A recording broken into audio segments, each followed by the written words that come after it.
Hello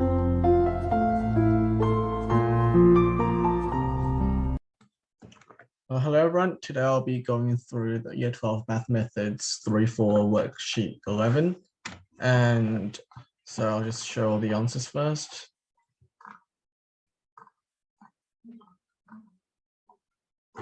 Yep, cool. So let's go through the working out. The first question is just product rule. So I've differentiated the first term, kept the second term the same, and now I kept the second term the same. And then I differentiated the second term here and kept the first term the same. And that's how we get this answer here. For the next question, I first worked out what f dash of x is, which in this case is 2x on x squared plus 1. So in general, when you're differentiating of, if you're differentiating, log e of, f of x in general, the derivative is always equal to f dash of x on f of x. So that's, a shortcut for doing these type of questions. So after that, I just subbed in x equals to 2, and it gave us the answer of 4 and 5. Okay, so the next question asks us to find the antiderivative of this function here. So we know that the antiderivative of cosine 2x plus 1 will be sine of 2x plus 1 times something.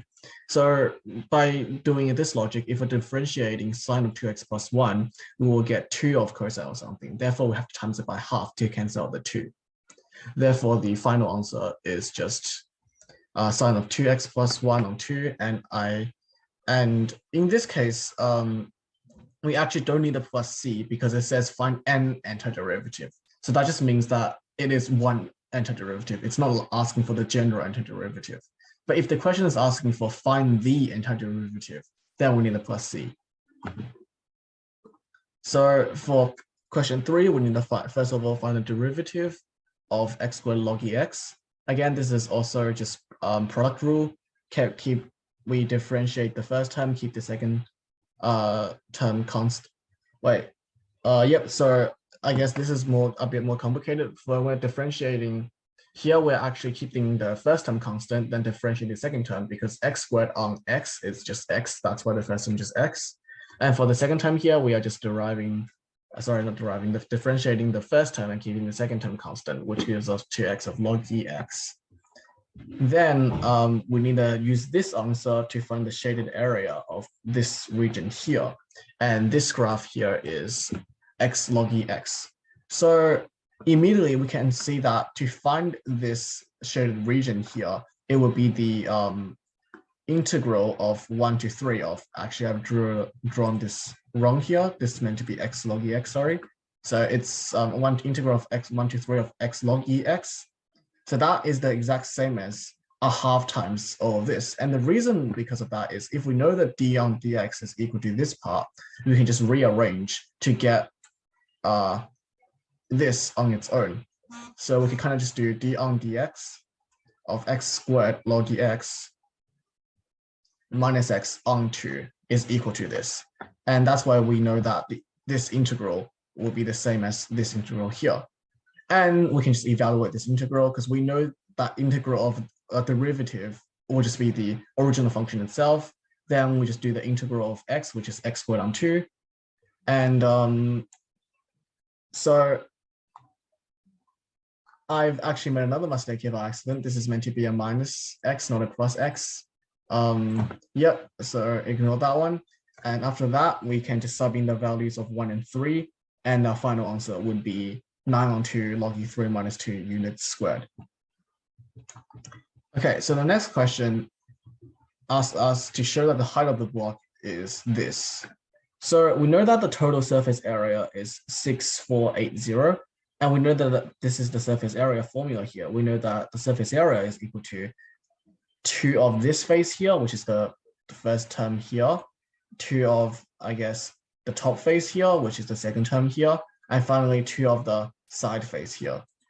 So with this being there, we can kind of expand and simplify and then surface area is equal to 6480.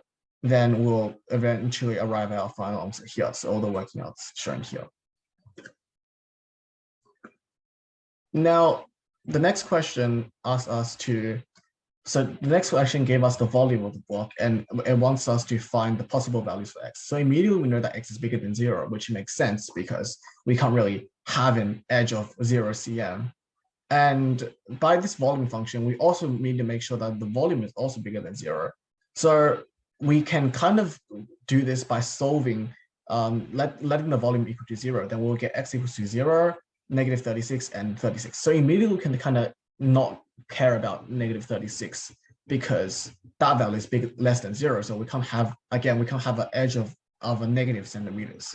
So we know that if the volume is 0 at x equals to 0 and 36, therefore the volume must be bigger than 0 between them. Therefore, x's element from 0 to 36. Then we're asking to find the dv dx. So in this case, we know the volume function is this. I just expanded it. Then we can just do dv dx, and again just simplify, and at the end we'll get a dv dx equal to negative 75 on 14x squared plus 16200 on 7. You can also do this question with CAS.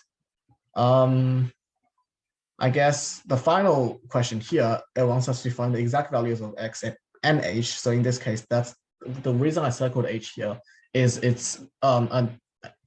I guess it's a detail that a lot of people might miss by accident. So first of all, to solve for these two, we have to let the derivative equal to 0, right? Then in that case, we'll maximize the volume. And in this case, we get x equals to plus minus 12 root 3. And of course, as we said before, x can't be negative. Therefore, x must be 12 root 3. And we sub in x equals to 12 root 3 into this equation here. And we would get h is equal to 120 root 3 on 7. Yep, so that again, I guess that's all the answers as well down here. If there's any questions regarding this worksheet, please ask me on WeChat. Other than that, I'll see you guys all next week.